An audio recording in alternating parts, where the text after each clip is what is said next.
Hi everyone, my name is Costa and today I'm gonna show you how to create this interesting fading effect which is gonna stick to the viewport until I reach a certain section and then it's gonna disappear. So in my case it's the CTA section, and as you can see it's disappearing and now I see the footer. Also I can click on everything, so even when the gradient is on I still can click on elements without any single problem. So without further ado, let's get started. First I'm gonna create a frame, press Ctrl X and make sure you paste it in the breakpoint. Now I will bring it on top. Then go to styles, add Z index 10.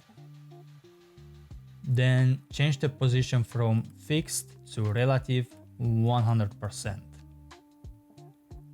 Change the relative to fixed and position it to the bottom. Then click on fill, then gradient, make the gradient black, select the top one and then type in 0.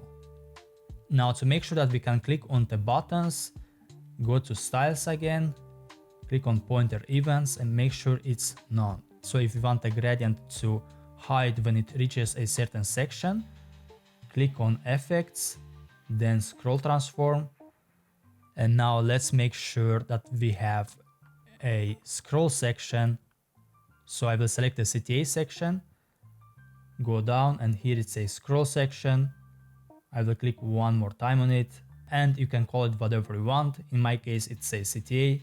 Now let me scroll back to top, select the gradient again, go to scroll transform. For the trigger I will select section in view, then select a section which is gonna be the CTA one. From I'm gonna type in 1 for the opacity and 1 for the scale. And then 2, I'm gonna type in 0 for the opacity, which is gonna make the gradient to disappear. So let's preview everything. And as you can see, I can click on elements without any problem. And now when we reach the CTA section, the fading disappears. So that is it guys for this video. Thank you so much for watching. See you next time.